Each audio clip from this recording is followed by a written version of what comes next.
I am an expert in criminal law. Um, so I'm board certified in criminal law. That means I'm an expert. I've done what it takes to become an expert acknowledged by my peers. So the type of law I handle are any criminal cases. So I am going to talk to you about a few things in the law and then allow you to ask me any questions you might have. I guess that might be a good way to be interactive about it.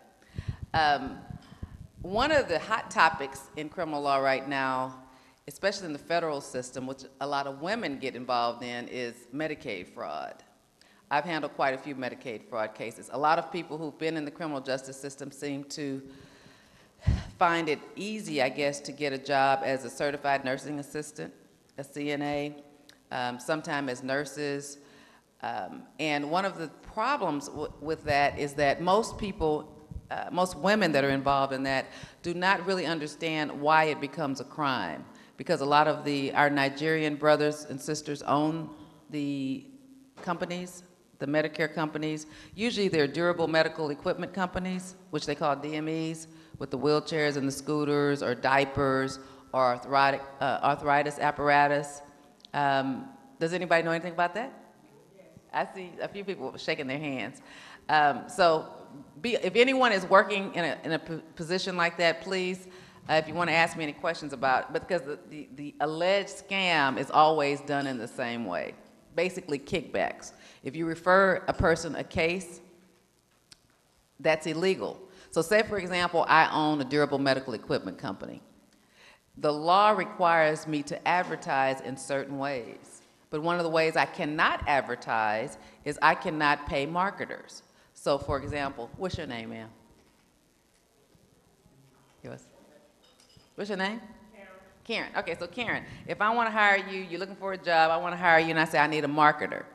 Well, that's already, in terms of the feds, illegal, okay, because you can't do that. And what a marketer normally does is you go out and you go to, say, like a dialysis clinic, where there's a lot of elderly people generally that are on dialysis that are receiving Medicaid or Medicare. You ask them, is anyone in need of certain equipment, like a wheelchair or a scooter?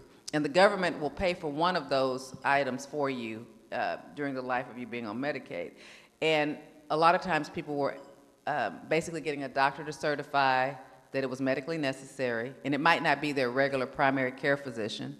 It would be a doctor that the company has on their payroll or lists as their director that certifies it, says they need it, and actually writes a prescription for that equipment.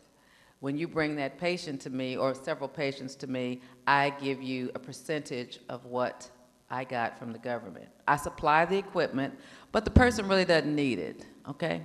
One of the things that the government is doing, the Department of Justice out of DC, is they have contracts now, contract prosecutors. There's been a grant just for them to prosecute in Texas, Mississippi, and Alabama, and Louisiana. And they actually run names of Nigerians. Any Nigerians that own that company, they're running their names. So if you work with a company that is owned by a Nigerian, you might be charged with a crime. And you might not even understand, because Karen, you would know that me, the Nigerian owner, has signed a contract with the government that I won't market in that way. You don't know that because you don't know what happened. You don't know my business. You just know that I hired you as a marketer. And generally, that's legal in every other position.